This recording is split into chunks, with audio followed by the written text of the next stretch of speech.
So in this upcoming video, we're going to once and for all solve the Battle of Alberta. Let's go! Hey gang, how's it going? Russell Westcott here. So once and for all, we're going to finally solve the Battle of Alberta. So if this is the first time you've been on my YouTube channel or podcast, we're going to do this live presentation style. So if this is the first time and you're just brand new here, wherever you're watching, drop a comment below. First of all, my name is Russell Westcott. I help real estate investors start, grow, and scale the real estate investing portfolio of your dreams. So once and for all, here's a question that I get all the time. And you know what? Instead of I was answering it day after day after day, and instead of just doing that, I decided to shoot a video, put together some in-depth research. So Calgary versus Edmonton, which is the best investment opportunity for you and why? So first and foremost, what we're going to do with this one is I'm going to look at it through an investment lenses. We're going to look at it through the eyes of investors. We're not going to talk about the weather. We're not going to talk about proximity to the mountains. We're not going to talk about festivals. We're not going to talk about climate and all that kind of stuff. We're going to talk about it from a perspective of real estate investment. Now, remember, guys, always remember, we're going to talk about broad strokes here. I'm going to talk about some generalized concept, but remember, real estate is local. Real estate is actually extremely hyper-local. I'm going to get into some nitty-gritty details to help you make the right decision for yourself. When I was analyzing this and I was looking at it from a lens of real estate investing, it truly came down to a 1 and 1A, and in some cases, it is a personal preference that you might want to look at this through. However, when diving into the numbers and diving into the research, there appeared to be, in my opinion, one clear winner. Now, please make note that this is 100% my opinion, obviously, of this. And what I'm going to do is I'm going to, first of all, bottom line it for you. I learned this term just fairly recently, TLDR, too long, didn't read. So I'm going to bottom line it here for you shortly. I'm going to give you the answer, and I'm going to give you the reason why for the answer, and then I'm going to show you my homework after that, if you will. So if we were talking about a homework school project, I'll give you my answer. I'll show you the reasons why behind the answer, and then I'll show you all the research that came in there for as well. So Calgary versus Edmonton, what is the best investment opportunity? So if you were sitting here right now and you're either listening to this on podcast or you're listening or watching it on YouTube, let's say you're on YouTube right now, comment down below. Comment below which is the best. Which is the best for you? Is it Calgary or is it Edmonton? And your reasons why. So let's get some interactivity and let's get some engagement. So here's the answer that I believe. So if you were going to invest in either Calgary or Edmonton, in my personal opinion, you should choose Edmonton. Oh, boo. So probably some people are going, right now, as you know, there's some sound effects going on there. People are going, boo, Calgary's better, why, all this kind of stuff. So why is it better for you, right? So make sure you comment down below on why Calgary versus Edmonton is the better investment opportunity for you. The top 5 reasons why to choose Edmonton over Calgary for your real estate investment requirements. So number one thing is, before we dive into it, let's do some quick facts. Let's do some quick facts here about Calgary. Some Calgary quick facts. Quick fact number 1, there's about almost 1.5 million people in Calgary. It's the 4th largest Canadian city. It had a 6.4% population growth since 2016. So that's about 5-6 years now. I think the census data I took was 2021. So it'll be over the last 5 years. The median income in Calgary is $105,060. How does that compare to your market where you're investing? And it's more of what I would call a white-collar community, a white-collar labor force, okay? Typically, Calgary is known for the head offices for a lot of the energy companies in Alberta. Okay, so with that, now what is Edmonton? Some quick facts about Edmonton. It's got 1.418 million people. It's the 5th largest city, just behind Calgary. So Alberta has both the 4th and the 5th largest cities in the country. It has a 7.3% growth since 2016. The median income in Edmonton is about $97,800, almost $98,000, and it would be considered more of a blue collar workforce. So here's the difference when you actually tail of the tape, if you will, between the battle. So the population is fairly similar, with Calgary having about almost 64,000 more people. Calgary had a slightly lower growth in population. Edmonton almost had almost a 1% better growth over the last 5 years. Median income, this one surprised me. Median income in Calgary was only about $7,000 difference, and then the labor force from there. All right, so here are the top 5 each of the reasons why I've identified in this one. We'll start with the letter D. So here are the 5 reasons why you should choose Edmonton over Calgary. All right, so first and foremost, number 1 is the following, is diversity of economy. Now, here's a lot of people who sit there going, it's funny, I had a online conversation in some groups out of Eastern Canada, and we were chatting about the diversity of the economy, and a lot of people in Eastern Canada only think that it's only fossil fuels. It's only oil and gas. I'm here to bust a few of those myths. I'm here to bust a few of those myths, if you will. There is a significant diversity to each of the economies. Now, I'll be 100% honest and tell you that the straw that stirs the drink in Alberta is energy.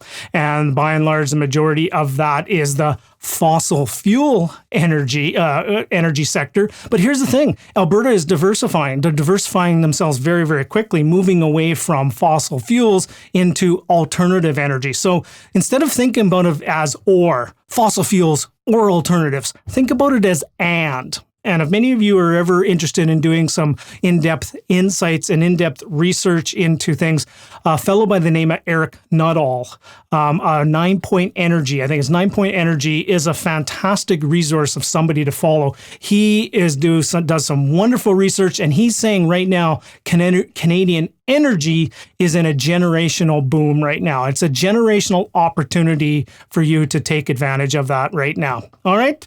So that's diversity of economy is number 1. And here are just a couple quick facts within the diversity of economy. Number 1 is in Edmonton. This is Edmonton stats. They were responsible for 25% of the net new jobs over the past 5 years. 25%, with a market that had 1.4 million people in a size of Canada, right? 36 plus million people. It was responsible for 1 in 4 net new jobs over the past 5 years. There's government, there's research, there's energy, there's manufacturing. And when I get into a breakdown by sector, by labor force, you will find out that it is extremely very well diverse. There's a $5 billion investment going into the downtown of public and private funds. And from the Conference Board of Canada, it scored 0.9 out of 1, which symbols that it is an extremely highly diverse economy. So here's just a couple quick stats. Number 1 is from Conference Board of Canada, as Edmonton was ranked as one of the most diverse economies in all major cities in Canada. Another quote from the Conference Board of Canada, GDP, income, and population growth were 3 times the Canadian average over the past 5 years. Those were 2 things from the Conference Board of Canada. Now, this one right here was one that it actually quite surprised me. And if you actually dive deeper into the numbers, if you actually draw a box, let's draw a box around government, education, and healthcare. What is that? About 30%? 30% of the economy is government, education, and healthcare. I would imagine, everybody says it's all oil and gas, and that's all there is. So when you actually dive deeper into the numbers, it tells a completely different story. So that's reason number 1 is diversity of economy. So the next one we're going to talk about here is distribution. So Edmonton is a distribution hub. Edmonton is the gateway to the north. It's a hub for all the economic activities and all the resources and all the energy exploration that's happening in the northern climate, in the northern part of Canada. Its proximity to some of the world-class resources in the energy sector. It's a major multi-modality distribution hub in North America. Try and say that fast a few times, right? It's got road, air, pipeline, transportation, and resources. So there's a vast road network throughout North America. So in the center of this hub is Edmonton and its vast resources and vast road network that goes throughout North America.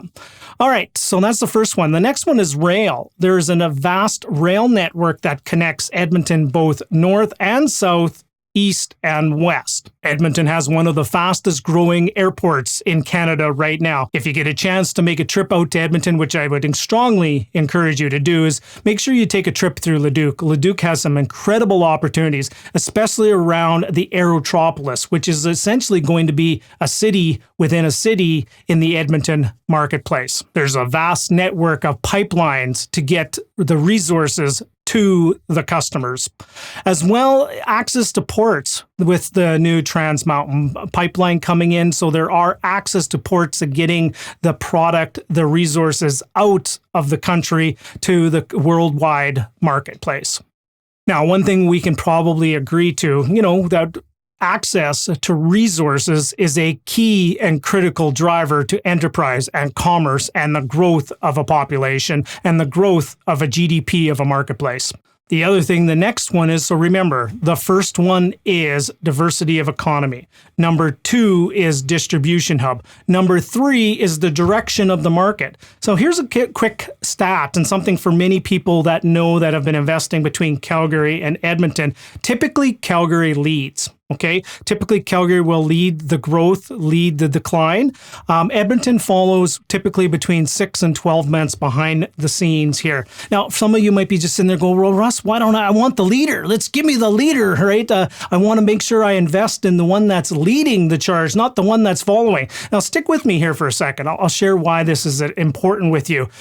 You get to see what's coming to Edmonton because if you see what's going to Calgary in advance, you can actually see what's happening in Edmonton. And in my personal opinion, Edmonton is a little bit behind the growth curve currently right now, opposed to Calgary. So here's the one thing you're going to see. Calgary right now has had double-digit growth, and that growth is coming to Edmonton. So this was some statistics that have happened a couple months ago now, and I do have the most up-to-date statistics here as well. So this is blue bar here is Calgary's growth. This is Edmonton. And if you actually see right here, this is Calgary is now in double-digit territory. Edmonton's not quite there yet, okay? So Edmonton will follow Calgary. So if you are now investing into the marketplace in Edmonton, you are behind on the growth curve, which is great. Here's the latest stats in Calgary. 2 things I pulled up from this one that was huge is that a 16.1% year-over-year growth. But here's the one here too. It's only a month of inventory in Calgary. That is coming to Edmonton, if not already here. The next one here is the affordability index. This is Calgary's number. And here's Edmonton. The couple things here that I wanted to share with you that I was actually quite surprised when diving into it. $89,000 is needed to buy a house in Calgary and in Edmonton, and $106,000 was needed to buy a house in Calgary. So what is that? 11, 17, about 17 grand difference needed to buy a house in each of those markets. Now, remember, if we go back to that original stat, there's only a $7,000 difference between the median incomes. Edmonton is one of the most affordable marketplaces. So right here on the chart, it's at about 24% of a median income is used to buy an overall house in the Edmonton marketplace. So what happens when markets are more affordable? They start attracting more people. I had a recent podcast guest and video guest, and maybe I'll link that video up here on one of the cards with Mr. Ben Rabideau. And he said sometimes the cure for low prices is low prices, because if the price is low enough, if you have the price low enough, people will start moving in and people will start coming to that marketplace. Okay, so one of the most affordable markets in Canada is Edmonton. Only about 24% of the median income is used to do that. Now, here's a graph that I want to spend a little bit of time diving into a little bit more. Is Edmonton right now is selling at about a 60% discount to the national home price index. So the first thing I want to show with you during this line right here, this is the national home price index if it was flat. Okay, that if it was at 100% index. Calgary's in the blue, Edmonton is in the red.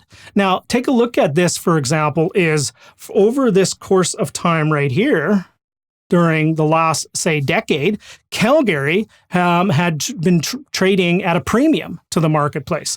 Now, Edmonton here had been a little bit of a discount to the Canadian Home Price Index right here. But here's the most important part, I think, right now is down here, is where we are right now. So currently, right now, Edmonton is selling at a 60% discount to the national average, which means it has a long ways just to catch up to be flat before it probably even starts showing the growth from there. So the point I'm trying to get to is, and I know this was a term that Ben used in a term, is Alberta and Alberta real estate and Calgary and Edmonton are in the early innings of a 9-inning ballgame.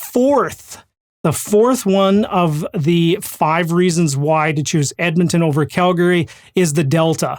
Delta. What are you talking about, Russ? Are we talking about sorority? No, we're talking about the change. Delta is the Greek word for change. Right now, Edmonton is known as a steady Eddie performer, right? Edmonton is a lot more of that consistent growth. Edmonton has that consistent growth. It actually is a stat that I found when doing this research is Edmonton had the lowest unemployment rate in Alberta during the COVID-19 pandemic. The market swings are smaller in Edmonton due to its diversity, which means that there are smaller top and bottoms of the marketplace, which has a very tighter delta. Okay, which if you like a wild ride, Edmonton's a little bit more of a boring, consistent performer. So here's in this graph right here, this one shows Calgary in the blue of top to bottom of the price changes. Okay, that's Calgary. And then Edmonton from top to bottom within that. So if you can definitely clearly see that Edmonton has a lot of a tighter delta. The highs aren't as high and the lows aren't as low. So if you like good, safe, consistent, predictable returns, Edmonton will be the place that you want to invest into. Really, people call Edmonton the steady Eddie, the boring growth. It has fewer, the highs aren't as high and the lows aren't as low. So if you like to have consistent performance, Edmonton is the place for you. All right, now this is the piece de resistance. The last one of the 5 reasons why to choose Edmonton over Calgary is a discount. You're getting the properties at a discount. So I want to spend a little bit of time on this right now, is you are picking up Edmonton properties at a discount. What kind of discount we're talking? Right now, Edmonton is selling on the home price index at a 32% discount. Calgary's index price is $499,000. Edmonton's is $337,000. It's a $162,000 difference on the benchmark price between an Edmonton property and a Calgary property. Now, here's the thing is when you actually dive into the rents are $1,422 on all property types in Calgary, and in Edmonton, it's $1,182. There's only a $240 difference, and it's a 17% discount. So here's the thing. You're going to be getting higher yields, you're going to be higher cash flows, and higher ROI. For those of you who are investing in real estate and you're investing it based upon the numbers, if you want the highest cash flows and highest yields and highest ROIs, pick Edmonton because you're buying properties at a substantially discount to Calgary, but the rents are not that much of a discount. This is the Edmonton. These are the latest numbers, February 2022. Edmonton is $337,000, all properties. Year-over-year growth is 7.7%. That's the Edmonton.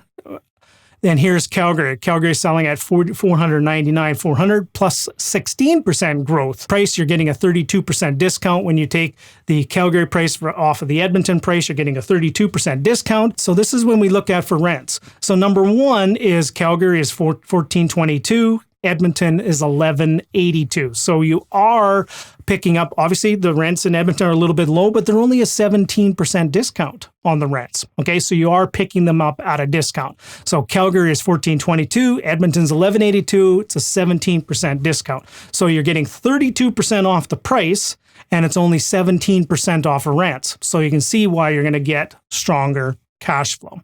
All right, so let's dive back into this one here. So once again, this is why we should choose Edmonton over Calgary. So let's just bottom line it. Let's summarize it. You have the diversity of economy.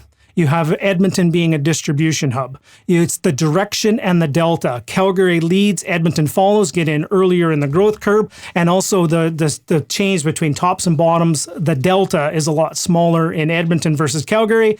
And the most important, in my opinion, is you're getting a discounted price, not discounted rents. You're getting a higher yield, higher cash flows, and higher ROI. All right, so from here, what's your next steps? So if you've gone through this and you've listened to this entire presentation so far and you say, yeah, I disagree with everything, right? Comment down below. Once again, remember, keep commenting down below. But what should you do with this information? Number one, only do something if you're interested in investing in the Alberta marketplace. So step number one is what I would encourage you to do is on the screen right now is a QR code, or in the description notes below, there will be a link where you can book a consultation. I see a lot of people making some big mistakes jumping into the Edmonton marketplace and Alberta marketplace right now, including some veteran people that have been doing it for a long time. Lots of people are making some big mistakes in getting into the marketplace right now. So if you're interested in wanting to book a consultation with somebody who's been doing this for 20 plus years, who has transacted many properties, hit me up. I'd love to have a consultation with you there. So that link is below, or scan that QR code. And while you're at it, please subscribe to the podcast. And, I guess I'm asking for three things. Is if you haven't yet subscribed to my YouTube channel, please do so to subscribe to the YouTube channel. Okay, everybody? So that is the reason why Calgary and Edmonton duke it out for what is the best real estate investment opportunity. And I clearly think there's a winner, and that winner is Edmonton. Now, that's the Battle of Alberta, ladies and gentlemen, 2022 edition. I will probably be updating this one each and every year from here. So what was your key takeaways? Did this maybe solidify your view? Did this maybe change what you were looking at? Did this maybe give you a new set of lenses to look at the real estate market through between Calgary and Edmonton? Okay, gang, so hope you enjoyed this quick research into the differences between Calgary and Edmonton and which one is the best investment opportunity for you. All right, everybody, have yourself a wonderful day. Bye for now. Hey, I sure hope you enjoyed this video. If you are interested in moving forward with velocity, if you're interested in being a successful real estate investor, only two simple next steps from here. Number one, below where you're watching this, there will be an opportunity for you to subscribe. And over here will be a hand-selected video for you to keep moving forward. Continue your journey forward. Just click on over here for that hand-selected video for you, and we'll see you on the other side. Thank you very much.